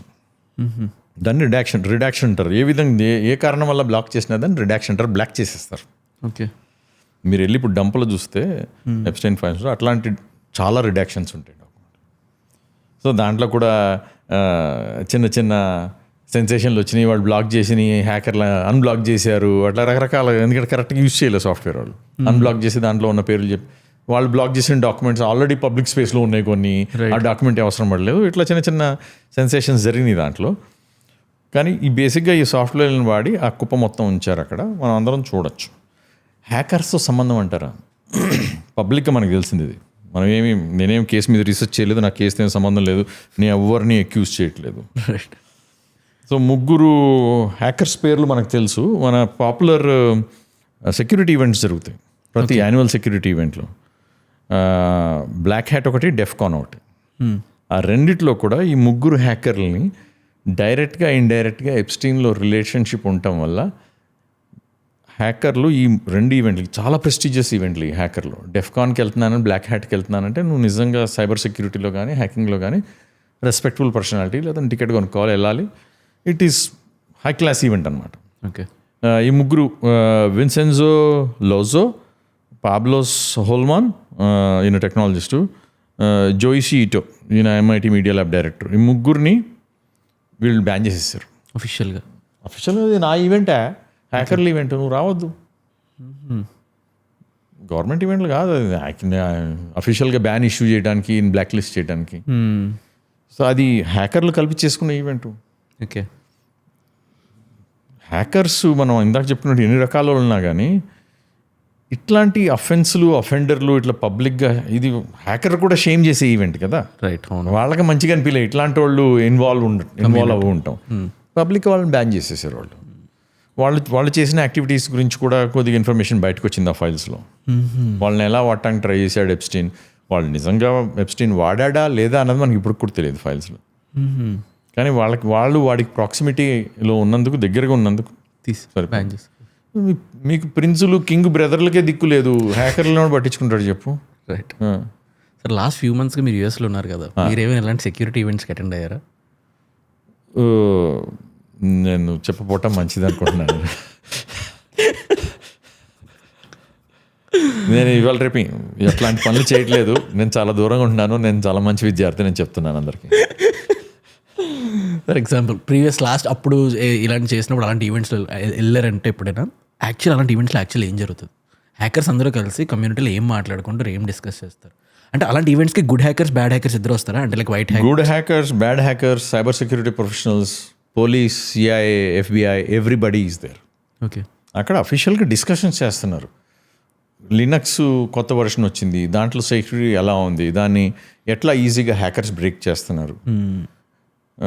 నాకు గుర్తుంది, ఇది నేను 25-30 years బ్యాక్లో నెదర్లాండ్స్లో ఈక్వలెంట్ ఆఫ్ బ్లాక్ హ్యాట్ అనుకోండి, I think it's called hacking at large. అన్ని గూడారాలు ఒక యూనివర్సిటీ క్యాంపస్. అప్పట్లోనే ప్రతి గూడారానికి 100 megabits కనెక్షను. అంత 25 years బ్యాక్ అంత ఫాస్ట్. నెదర్లాండ్స్లో ఇంటర్నెట్ ఎప్పుడు చాలా ఫాస్ట్ ఉంటుంది. అక్కడ నేను ఒక ట్రైనింగ్ అటెండ్ అయ్యా. ఒక పెద్ద టెంట్, కమర్షియల్ జర్మన్ కంపెనీ వచ్చింది, వాలంటరీ అసోసియేషన్, అది లాక్ పిక్కర్స్ వాళ్ళు. అరగంటలో మీరు ఏ తాళమన్నా ఓపెన్ చేయొచ్చు, నిజం తాళాలు, ఫిజికల్ తాళం. ఓకే. అరగంటలో లాక్ పికింగ్ కిట్ ఉంటుంది, బేసిక్ ప్రిన్సిపల్స్, లాక్స్ ఎలా పనిచేస్తాయో నేర్పిస్తారు మీకు. తర్వాత ఫిజికల్గా అక్కడ ఉన్న తాళాలు ఓపెన్ చేస్తారు. లాక్ పికింగ్ కిట్ ఉంటుంది, అది చిన్న కీ చైన్ లాగా ఉంటుంది, అన్ని కత్తులు కటార్లు అన్నీ దాంట్లో ఒక దగ్గరికి వెళ్ళిపోతాయి. అట్లా పెట్టి మీరు ఏ లాక్నైనా బేసిక్గా 5-10 నిమిషాలు కష్టపడితే ఏ లాక్నైనా ఓపెన్ చేయొచ్చు. అది నేర్పించారు వాళ్ళు. అది legal profession. Okay. Lock picking is a legal profession. కానీ మీరు దేనికి వాడుతున్నారు? అది ఎవరైనా తాళం పోగొట్టుకుంటే హెల్ప్ చేయడానికి వాడుతున్నారా, లేకపోతే నిజంగా దొంగతనానికి వాడుతున్నారా? రైట్. నేను నేర్చుకున్నా, దాంట్లో తప్పేముంది? రైట్. తప్పులేదు కదా. అక్కడ పోలీసు వాళ్ళు కూడా నేర్చుకుంటున్నారు, నేను కూడా నేర్చుకున్నా. ఓకే. సో అక్కడ ఎవరు నేను వీడిని లేపేస్తా, ఈరోజు వీడి బ్యాంకులో డబ్బులు మొత్తం లాగేస్తా, అట్లా ఎవరు ఉండరు. అంతా కొద్దిగా నాలాగా పొడుగు జుట్టోళ్ళు, మంచి టీషర్ట్లు వేసుకుని తిరిగే వాళ్ళే ఉంటారు తప్ప, వాళ్ళు ఓన్లీ సెక్యూరిటీ ఆస్పెక్ట్స్ గురించి మాట్లాడుకుంటున్నారు. And everything is open. Okay. ఇంకా ఈ ఫైర్ వాల్స్ బ్రేక్ చేయడం వాటిల్లోనే ఇంకా అఫీషియల్గా ఎథికల్గా మీకు అలా ఏం చెప్పారు, అక్కడ ఏం చెప్పలేదు అలాంటివి ఏమైనా? మీరు ఏదన్నా బ్రేక్ చేస్తున్నప్పుడు మీరు ఫైర్ వాల్ని తీసేయండి, అంతా తీసేయండి. ఒక ఇల్లు ఉంది, ఇల్లు కార్పొరేట్ కంపెనీ అనుకోండి, పెద్ద గోడ ఉంది, దానికి ఒక గేట్ ఉంది, 4 సీసీటీవీలు ఉన్నాయి. సీసీటీవీ కెమెరా ఎంత కవర్ చేస్తుందో మీకు తెలుసు. గేట్ ముందు నుంచి 4 సార్లు వెళ్తారు. అక్కడ ఉన్న సెక్యూరిటీ గార్డ్ ఎప్పుడు నిద్రపోతాడో మీకు తెలుసు. లేకపోతే వాడు పాన్ వేసుకుంటాడా, సిగరెట్ తాగుతాడు, ఇవన్నీ తెలుసు. ఇవన్నీ తెలుసుకోవడానికి రెక్కీ అంటాం మనం. రైట్. ఎవడొచ్చి డైరెక్ట్గా ఫైర్ వాల్ని కొట్టాడు, ముందు రెక్కీ చేసుకుంటాడు వాడు. ఈ ఫైర్ వాల్ ఏంటి, ఏ కంపెనీది, ఎట్లాంటి ట్రాఫిక్ని అలౌ చేస్తున్నారు, పంపిస్తాడు. కొద్దిగా ట్రాఫిక్ పంపించి చూస్తాడు దేనికి ఓపెన్ చేస్తున్నాడు. ఇమాజిన్ జొమాటో వాడు వస్తే వాడు గేట్ ఓపెన్ చేస్తున్నాడా, గేట్ లోపల కుక్క ఉందా. సో మీరు మామూలు ఫిజికల్ ప్రపంచంలో ఎలా ఒక నిజమైన ప్రొఫెషనల్ దొంగ ప్లాన్ చేస్తాడో, హ్యాకర్ కూడా ఫైర్ వాల్ని బ్రేక్ చేసే ముందు ఇంత టైం తీసుకుంటాడు నెమ్మదిగా. నిజంగా అటు మెయిన్ రోడ్ నుంచి రావాలంటే, లోపల నుంచి రావాలంటే ఒక ఈమెయిల్ పంపించో, ఈమెయిల్కి ఏమైనా అటాచ్మెంట్ పంపించో, ఈమెయిల్కి ఒక సెక్సీ బొమ్మ పెట్టో, లేకపోతే ఫ్రీ టూల్ అని రాసి వర్డ్ డాక్యుమెంట్లో పెట్టి వాడు ఓపెన్ చేయగానే అది లాటరల్గా డిస్ట్రిబ్యూట్ అయ్యేట్టు, అట్లా ఫిషింగ్ ద్వారా కానీ వేరే విధంగా అటాక్ చేసి మీ కంపెనీ లోపల దూరటానికి ట్రై చేస్తాడు. సేమ్ మన ప్రపంచంలో ముందు పనోడి కింద వస్తాడు ఇంట్లోకి, ఇంటి లోపల నుంచి కొల్లగొట్టడానికి చూస్తారు మనం. సో అది సోషల్ ఇంజనీరింగ్ కానీ, ర్యాన్సమ్ వేర్ అటాక్స్ కానీ, ఇవన్నీ చేసేవి ఏది మీకు తెలియకుండా మీ ఇంట్లోకి వస్తారు. సో అన్ని రకాలు ఏది పాసిబుల్ అయితే అన్ని దారులు వెతుకుతారు వాళ్ళు. కానీ ఫైర్ వాల్ నుంచి రానంటే రాజద్వారం నుంచి రావటం అన్నిటికంటే కష్టమైన పని. ఓకే, ఈవెన్ ఫర్ హ్యాకర్ చాలా టైం పడుతుంది. ఎందుకంటే జనరల్గా డిఫెన్స్ ఇన్ డెప్త్ అనే ప్రిన్సిపల్ ఉంటుంది మనకి సెక్యూరిటీలో. ఒక్క గేట్ కాకుండా గేట్ వెనకాల ఫైర్ వాల్ ముందు ప్యాకెట్ ఫిల్టర్ ఉంటుంది, తర్వాత ఫైర్ వాల్ తర్వాత ఐడియాస్ ఉంటుంది, ఇంట్రూషన్ డిటెక్షన్ సిస్టమ్ ఉంటుంది, మళ్ళీ డెస్క్టాప్ సిస్టమ్ ఫైర్ వాల్స్ ఉంటాయి, రకరకాలు ఉంటాయి. ప్రతి లేయర్లో ఒక గేట్ ఉంటుంది మీకు. సో దానివల్ల మీరు దూకాల్సినవి చాలా గేట్లు ఉంటాయి అన్నమాట. చాలా టైం పడుతుంది. అప్పుడు అట్లా కూడా వచ్చేవాళ్ళు ఉంటారు. కానీ లోపల నుంచి బయటకి ఈజీగా అలౌ చేస్తారు, బయట నుంచి లోపలికంటే. ఎందుకంటే లోపల ఉన్నాడు నమ్మదగిన వ్యక్తి, ఎందుకంటే లోపల నుంచి వచ్చిన ఈజీగా బయటకు పంపిస్తారు. సో అందుకోసం ఇప్పుడు అట్నుంచి ఎక్కువ తవ్వుకొస్తా ఉంటారు. మీరు లేమన్ లాంగ్వేజ్లో ఎక్స్ప్లెయిన్ చేయగలిగితే వాట్ ఈస్ డార్క్ వెబ్? తప్పకుండా. అసలు ఎలా ఉంటుంది? సో ఇప్పుడు ఎప్పటి నుంచి ఉంది కూడా చెప్పండి సార్. ఎప్పటి నుంచి ఉంది డార్క్ వెబ్ అనేది? సో ఇప్పుడు మనకి ఇంటర్నెట్ ఏంటో ఒకసారి మాట్లాడుకుందాం. ఎందుకు ఇంటర్నెట్ తెలియదే డార్క్ వెబ్ తెలియదు మీకు, ఆర్ నార్మల్ వెబ్ తెలిస్తే తప్ప డార్క్ వెబ్ తెలియదు. ఒక మన గేటెడ్ కమ్యూనిటీ ఉంది, ఏదో ఒకటి మీకు ఫేవరెట్ తీసుకోండి. గేటెడ్ కమ్యూనిటీ, గేట్ ఉంటుంది, అన్ని రోడ్లు ఉంటాయి, ఇంటికి నెంబర్లు ఉంటాయి, స్ట్రీట్కి నెంబర్ ఉంటుంది, ఏ రోడ్లో ఎన్ని విల్లాలు ఉన్నాయో కూడా మీకు అన్నీ తెలుసు, అన్నీ కనపడుతున్నాయి మీకు. ఏ విల్లాలకి తెలుసు, వీళ్ళ గేట్ తెలుసు, వీళ్ళ పేరు తెలుసు, అన్నీ తెలుసు మీకు. అది వరల్డ్ వైడ్ వెబ్. మీకు ఎక్కడ ఏ ఇంటికి వెళ్ళాలన్నా మీకు దారి తెలుసు, దాని విశేషాలు కూడా అన్నీ తెలుసు, అంతా ఓపెన్. సర్చ్ ఇంజన్లు ఉంటే ఇండెక్స్ కూడా చేస్తే, అంటే మన గేట్ దగ్గర సెక్యూరిటీ వాడు ఉంటాడు, మీకు ఏం కావాలన్నా చెప్తాడు. ఈ ఇల్లు వెళ్తే ఈ దారి వస్తుంది సార్, ఈ దారి వస్తుందని చెప్తాడు. సో అది మీకు పైన ప్రపంచం పైన మీ కంటికి కనిపించే వెబ్. సో ఇమాజిన్ ఆ కమ్యూనిటీ కింద 100 సొరంగాలు ఉన్నాయి. ఏ సొరంగం ఏంటి వెళ్తుందో ఎవరికి తెలియదు, చెప్పేవాడు ఎవడు లేడు. ఈ సొరంగం నుంచి వెళ్తే ఏమొస్తుందో ఎవరికి తెలియదు. ఇల్లు కూడా ఉన్నాయి, దాంట్లో డాన్లు కూడా ఉన్నారు, షాప్స్ కూడా ఉన్నాయి. పైన అది, కింద ఇది. దీంట్లోంచి దీంట్లోకి వెళ్ళొచ్చు, దీంట్లోంచి దీంట్లోకి రావచ్చు. కానీ పైన ఉన్నాయన్నీ మీకు హెల్ప్ చేయడానికి సెక్యూరిటీ గార్డు ఉన్నాడు, గైడ్లు ఉన్నారు, నెంబర్లు కనపడతాయి. కింద ఎవరు ఈ షాపు పక్కన ఉన్నా కానీ ఇద్దరికి మేము పక్కన ఉన్నామని తెలియదు. ఓకే, నా షాప్ పేరు ఇదని మీకు తెలియదు, నేను ఇక్కడి నుంచి మీకు సరుకు సప్లై చేస్తున్నాను మీకు తెలియదు, ఎందుకంటే అడ్రస్సే లేదు. నేను ఎక్కడి నుంచి వస్తున్నానో ఎక్కడికి వెళ్తున్నానో ఎవరికి తెలియదు. సో మీ భౌతికమైన ప్రపంచానికి కిందన్న ప్రపంచానికి అది డిఫరెన్స్ అనుకుంటే మీరు ఫిజికల్గా. Dark web is that, internet మీదే ఉంటుంది, అంతా ఎనానిమిటీ ఉంటుంది అనమాట.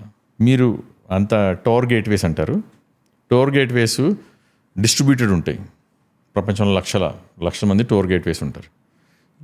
ఏ గేట్వే కూడా ఇంకో గేట్వే గురించి 100% ఇన్ఫర్మేషన్ ఉండదు, దాని లోపల నుంచి వెళ్ళే వాళ్ళకి వచ్చే వాళ్ళ గురించి కూడా 100% ఇన్ఫర్మేషన్ ఉండదు. ఇది నిజంగా డార్క్ వెబ్, లిటరల్గా ఆ పేరుకు అది చిమ్మ చీకటి ఉండే ప్రపంచం అది. ఎవరు అనే దానికి నేను ఏదని చెప్పినా కానీ అది నిజం అనుకోవటానికి లేదు. జనరల్ ఆడియన్స్కి తెలియంది, డార్క్ వెబ్ మీలాంటి వాళ్ళు యాక్సెస్ చేశాక తెలుసుకున్నది ఎనీ ఇంట్రెస్టింగ్ థింగ్ ఇది అసలు జనరల్ ఆడియన్స్కి తెలియదు, ఈవెన్ దే కాంట్ ఎక్స్పెక్ట్, అలాంటి థింగ్స్ ఏమైనా ఉన్నాయా ఇన్ డార్క్ వెబ్? కొన్ని దేశాల్లో, ఇండియాలో ఉంటారో లేదో నాకు, హిట్ మెన్ సర్వీసులు కూడా ఉంటాయి. అంటే లేపేయడానికి డబ్బులు తీసుకుంటారు. ఓకే.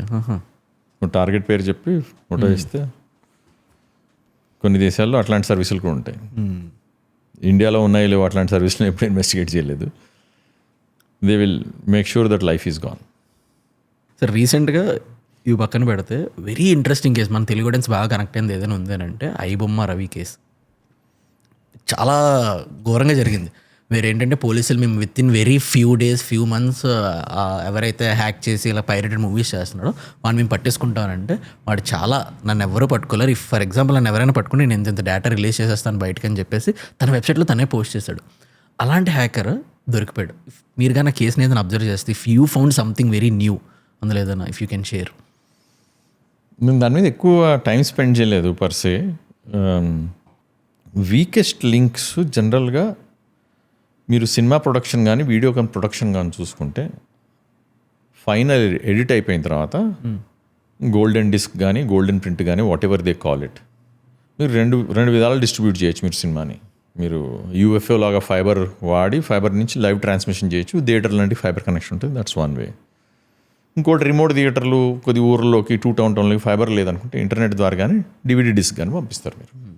4K కానీ 2K కానీ what ever the resolution is. 2 విధాలుగా చేయొచ్చు మీరు. మనం ఇందాక మాట్లాడుకున్న టైప్లో ఫైర్ వాల్ గురించి మాట్లాడుకున్నాం. ఇవన్నీ కూడా ప్రొటెక్షన్ మెకానిజమ్స్. అవి పెద్ద గేట్లు, పెద్ద తాళాలు అలా మాట్లాడుకోవచ్చు. ఏ తాళమైనా ఏ గోడ అయినా eventually will break.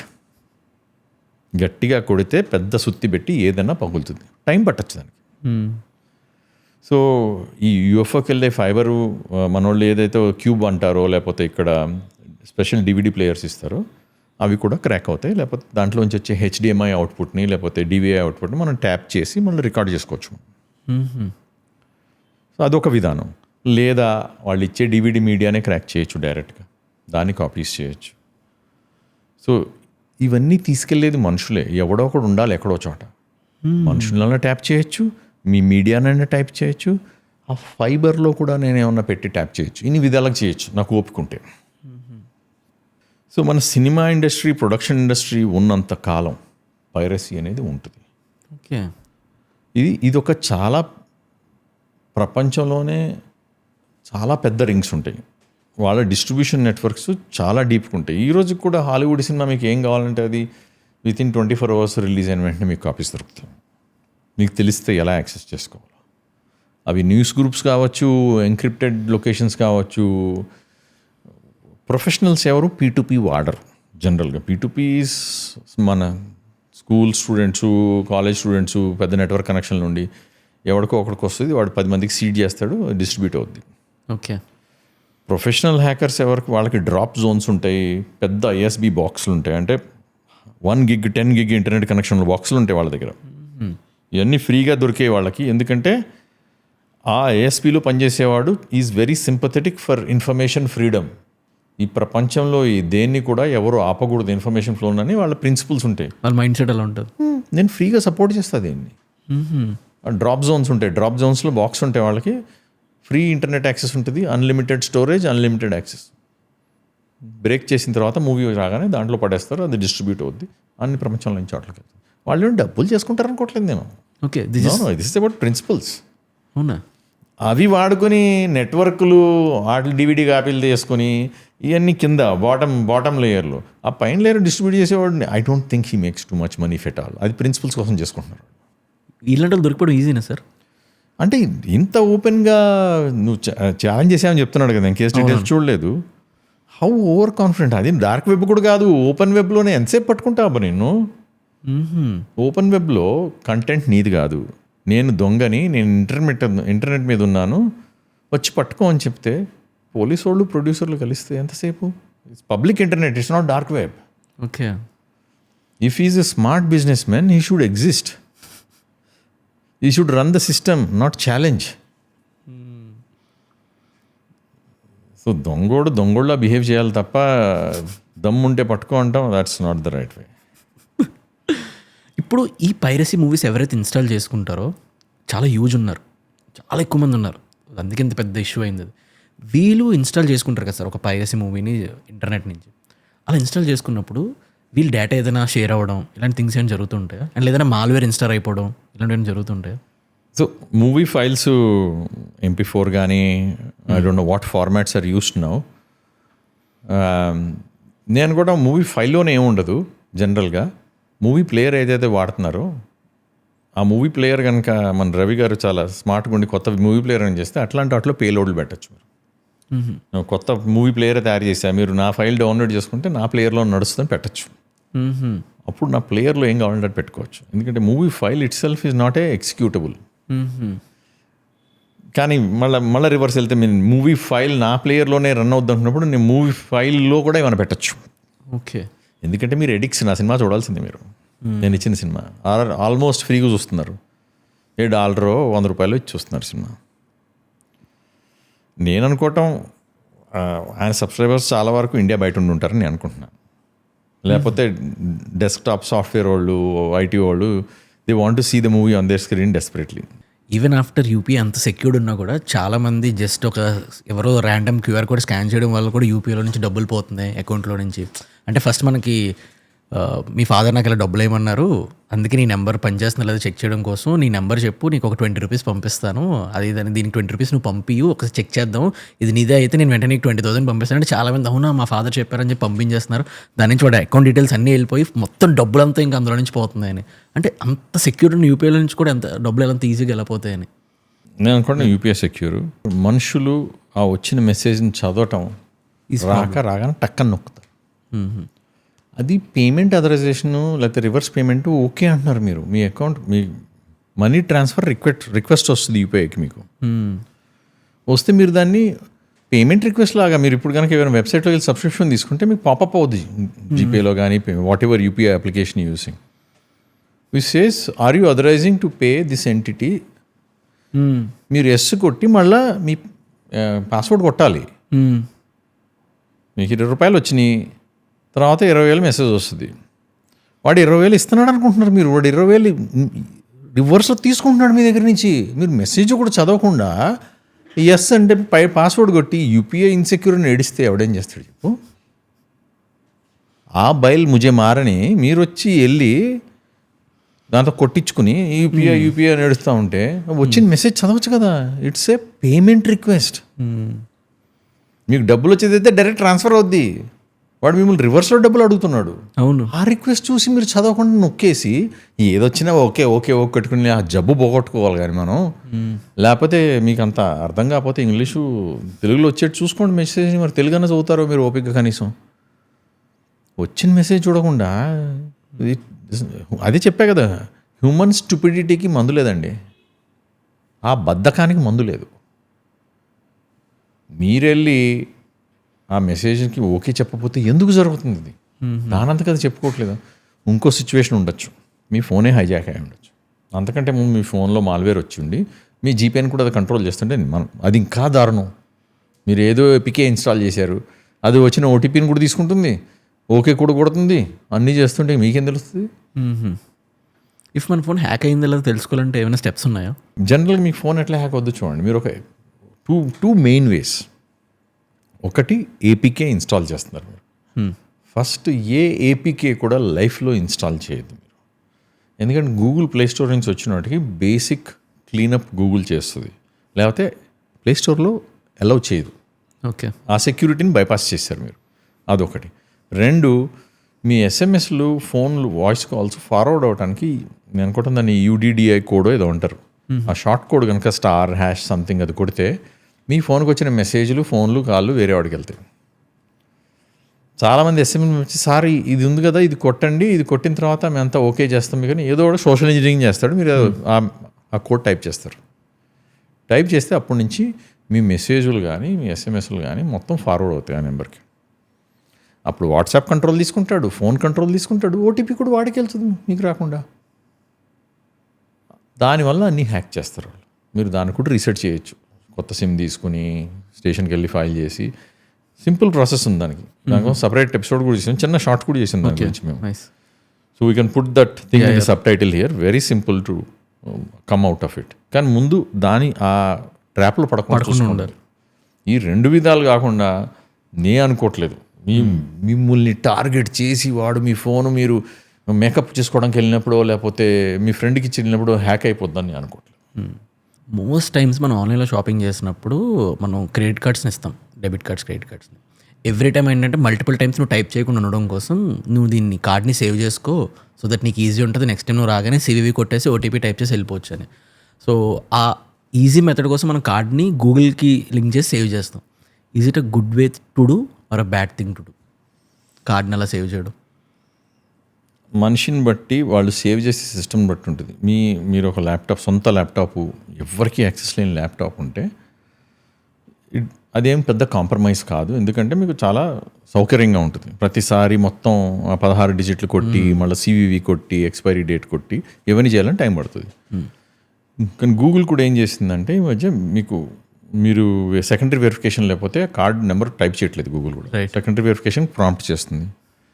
And RBI is one of the strictest financial agencies ప్రపంచంలో ఉన్నాడు అన్నిట్లో కల్లా. మన కంట్రీలో ఉన్న రిస్ట్రిక్షన్స్ ఓటీపీ కానీ డ్యూయల్ ట్రాన్సాక్షన్. అమెరికాలో మీరు క్రెడిట్ కార్డ్ పెట్టారనుకోండి, పిన్ అవసరం లేదు. ట్యాప్ అండ్ పే, ట్యాప్ లేకపోతే స్వైప్ లేకపోతే మెషిన్లో పెట్టినా కానీ అంతే చాలు. పాస్వర్డ్ లేదు ఇంకా. వాళ్ళ క్రెడిట్ కార్డ్ కంపెనీలు కూడా మన యాప్లోకి వెళ్ళి మన ఇండియాలో డొమెస్టిక్ ట్రాన్సాక్షన్స్ అయితే ఇది లిమిట్, క్యాష్ విత్డ్రావల్కి అయితే ఇది లిమిట్, ఇంటర్నేషనల్కి అయితే ఇది లిమిట్, ఆన్లైన్కి అయితే ఇది లిమిట్ అని చాలా డీటెయిల్డ్గా కంట్రోల్స్ పెట్టుకోవచ్చు మనం. ఇవన్నీ ఎక్స్ట్రీమ్ మానిటరింగ్ ఉంటుంది ఆర్బీఐది. అమెరికాలో అట్లా కాదు. ఏదన్నా డొమెస్టిక్ ఏమైనా లిమిట్ పెట్టచ్చు, 1-2 కంట్రోల్స్ ఉన్నాయి అంతే. డీటెయిల్డ్ కంట్రోల్స్ ఏమీ లేవు, ఏమీ లిమిట్స్ లేవు మీకు. మనకి ఎందుకంటే మనకున్న డెమోగ్రఫిక్ వెరైటీ ఆఫ్ పాపులేషన్ ఎంత ఉందో ఒక్కొక్కళ్ళ ఎడ్యుకేషన్ లెవెల్ ఒకళ్ళ దగ్గర ఉంటుంది. వాళ్ళు లీస్ట్ నార్మల్ పర్సన్ మోసపోకుండా ఉండటం కోసం ఇన్ని స్పెషాలిటీస్ పెట్టింది ఆర్బీఐ మనం రక్షించడం కోసం. అంత రిస్ట్రిక్టివ్గా ఎక్కడ ఉండదు. అయినా మనం వెళ్ళి మోసపోవాలనుకుంటే ఏం చేస్తాం చెప్పి ఏం చేయలేం. ఇందాక మనం చెప్పినట్టు మీ ల్యాప్టాప్ సెక్యూరిటీ కాదు, మీ జీమెయిల్ సెక్యూరిటీ కాకపోతే అట్లాంటప్పుడు మీరు చేసుకోకూడదు, సేవ్ చేసుకోకూడదు. మీ కార్డు ఉంచుకోండి దగ్గర. మీరు జనరల్గా ఫోన్లో మీరు కెమెరా పెట్టి స్కాన్ చేసేయచ్చు కార్డ్ని, ఆటోమేటిక్గా ఫిల్ అయిపోద్ది. మీ కార్డుని చూసి ఫిల్ చేసేస్తుంది స్కాన్ చేస్తే కెమెరా. అది చాలు. మీరు అంత బద్ధకం టైప్ కొట్టడానికి బద్ధకం ఉంటే right, that's much easier. Sir ఇందాక మన కాన్వర్జేషన్లో మీరు చెప్పారు దట్ మీరు ఇన్స్టాగ్రామ్ కానీ ఫేస్బుక్ కానీ కొన్ని ఏవైతే ఉన్నాయో అవి యాప్స్ ఎక్కించుకొని యూజ్ చేయరు, నేను డైరెక్ట్గా బ్రౌజర్లోనే చేస్తానని. దేనికి సార్? నాకు ఎంత తక్కువ యాప్స్ ఫోన్లో ఉంటే అంత మంచిది అనిపిస్తుంది. ఎందుకంటే ఒక ఫోను మీ ఇల్లు అయితే ఆ ఇంట్లో ఎంతోమంది ఎక్కువ ఉంటే అంత ఎక్కువ లీక్స్ అవ్వటానికి ఛాన్స్ ఉంటుంది. సో మంది ఎక్కువైతే మజ్జిగ పలచను కదా. ఇంట్లో ఎక్కువ మంది ఉంటే మీ ఇన్ఫర్మేషన్ అంతమందికి ఎక్కువ వెళ్తుంది. కొన్ని తప్పవు, జీమెయిల్ తప్పదు, లేకపోతే ఆఫీస్ అప్లికేషన్స్ తప్పవు, ఇవన్నీ తప్పవు. కాబట్టి నేను ఇన్స్టా ఏమన్నా ఇన్స్టాల్ చేసున్నా అది మా ఛానల్ అకౌంట్కి లింకే ఉంటుంది. నేను బ్రౌజింగ్కి వాడను అది. నేను అసలు బ్రౌజే చేయను ఇన్స్టా. ఇప్పుడు నా ఫ్రెండ్స్ ఎవరైనా లింక్ పెడితే దాన్ని ఇన్కాగ్నిటో విండోలో ఓపెన్ చేస్తాను. మామూలుగా కూడా ఓపెన్ చేయను, ఇన్కాగ్నిటోలో ఓపెన్ చేసి అది కొన్నిసార్లు చూపి దొబ్బేయమంటుంది. నేను కూడా దొబ్బే అంట. It's okay. నేను ఆ రోజు ఆ వీడియోస్ రీల్ చూడకపోతే నేనేం చావను, నాకేం అంత ఎడిక్షన్ లేదు, నాకు స్వైపింగ్ అలవాటు లేదు. నేను బహుశా మేబీ ఒక్క ఇన్స్టా రీల్ చూస్తాను, రోజుకి 2 చూస్తానేమో అంతే. ఫేస్బుక్ అయితే అసలు లేదు నాకు. ఆ మెయిన్ లింక్డ్ఇన్ చదువుతాను ఆర్టికల్స్, నా ఎంటర్టైన్ మొత్తం యూట్యూబ్ లాంగ్ ఫామ్ వీడియోస్. నేను నేర్చుకున్నది గత 10 సంవత్సరాలుగా నేను గుండె మీద చేసుకుని చెప్తాను మొత్తం యూట్యూబ్ వల్లనే. నేను చేసే పనులు కానీ నాకున్న నాలెడ్జ్ కానీ అప్డేట్ అవుతున్న ఈరోజు నాకు కొద్దో గొప్ప ప్రపంచం గురించి తెలుసు అంటే YouTube long form videos from MIT, Stanford, hackers, మన ఇంటర్నెట్ పైనీర్స్ కానీ, కోడింగ్ వాళ్ళు కానీ, వీళ్ళందరి గురించి నేర్చుకుంది. నాకు అదే ఎంటర్టైన్మెంట్. ఎవడో చెప్పిన జోకో లేకపోతే స్ట్రీట్ మీద ఎవరో వేసుకున్న ఫ్యాషను నాకు ఎంటర్టైన్మెంట్ ఇవ్వు. అది నా విధానం. అది నేను ఓన్లీ లాంగ్ ఫామ్ వీడియోస్ చూస్తాను, డౌన్లోడ్ చేసుకుంటా, ఫ్లైట్లో వెళ్తున్నప్పుడు కూడా అయ్యే చూసుకుంటాను నేను. అది నాకు క్వాలిటీ ఎంటర్టైన్మెంట్ వస్తుంది. మనిషి అన్నవాడు ఎప్పుడు ఎదుగుతూ ఉండాలి. ట్రూ. రుక్నా మౌత్కి నిషానియే. నైస్. ఇప్పుడు ఇంత డిజిటల్ ఎరాలో where technology is running so fast and people కన్నా టెక్నాలజీ చాలా ఫాస్ట్గా ఎవాల్వ్ అయిపోతుంది. So there are very high chances technology కూడా ఫాస్ట్గా గ్రో అయినప్పుడు మీరు చెప్పినట్టు స్కామ్స్ కూడా అయ్యే ఛాన్స్ చాలా ఎక్కువ ఉంటుంది. సో అలాంటప్పుడు ఒక normal individual who is watching this podcast వాళ్ళు సేఫ్గా ఉండాలంటే ఎలాంటి థింగ్స్ చేయాలి? ఎనీ 3-4 థింగ్స్ సేఫ్గా ఉండడం కోసం టిప్స్ లాగా మీరు చెప్పగలిగేది. మీ డిజిటల్ ఫుట్ ప్రింట్ని ముందు చూసుకోండి. మీరు డిజిటల్ ఫుట్ ప్రింట్ అంటే మీ అకౌంట్లు ఎక్కువ ఉన్నాయి, ఏ డివైస్లు వాడుతున్నారు, దేని ద్వారా మీ గురించి ప్రపంచానికి ఎక్కువ తెలిసే ఆస్కారం ఉంది, దేని ద్వారా మీరు లూటీ అవ్వడానికి ఆస్కారం ఉంది చూసుకోండి. అదొక అలెక్సా కావచ్చు, మీ ఫోన్ కావచ్చు, మీ టీవీ కావచ్చు, మీ ఫ్రిడ్జ్ కూడా కావచ్చు. కొత్తగా వచ్చే శాంసంగ్ ఫ్రిడ్జ్లు అన్నిటికీ ఇంటర్నెట్ కనెక్షన్. అవును, రైట్, ఇంటర్నెట్ కనెక్షన్. సో మీ సైబర్ ఫుట్ ప్రింట్ ఎక్కడ మొదలవుతుంది, ఎక్కడ ఎండ్ అవుతుంది, దానిలో ఏం పెడుతున్నారు, ఏ ఇన్ఫర్మేషన్ పెడుతున్నారు. అది హ్యాక్ అయితే ఏమవుతుందో ఆలోచించుకోండి మీరు. అది హ్యాక్ అయినా ఏం కాదు, నాకు బ్యాకప్ ఉంది, లేకపోతే అది నా బ్యాంకుకి లింక్ లేదు, నాకు ఏమీ కాదని కాన్ఫిడెన్స్ ఉన్నప్పుడు పర్ఫెక్ట్.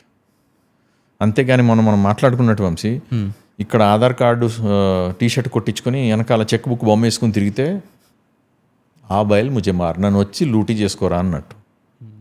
సో మనం అందరం ఎంత విరివిగా ఆధార్ కార్డు అడగగానే ఇచ్చేస్తాం, పాన్ కార్డు అడగగానే ఇచ్చేస్తాం, ఏం అడిగినా ఇచ్చేస్తూ ఉంటాం ఫ్రీ ఫర్ ఆల్ని. ఆధార్ కార్డు మన యుఐడిఏ ఎంకరేజ్ చేయదు ఇవ్వమని. మీరు బ్లాక్ చేసిన, మాస్క్ చేసిన ఆధార్ కార్డే ఇవ్వాలి. మీ లాస్ట్ 4 డిజిట్స్ కనపడితే చాలు వాళ్ళకి, ఎవరికి కూడా వేరేది అవసరం లేదు మీ ఐడెంటిటీ కన్ఫర్మ్ చేసుకోవడానికి. చాలామంది అది తీసుకోవడం తెలీదు. తీసుకున్నోడికి అసలు మీ ప్రైవేట్ డీటెయిల్స్ కూడా ఎక్కడ పెడుతున్నాడు, ఎంత సెక్యూర్గా ఉంచుతున్నాడు, దానికి కూడా ఆడిట్ రిక్వైర్మెంట్స్ ఉన్నాయి.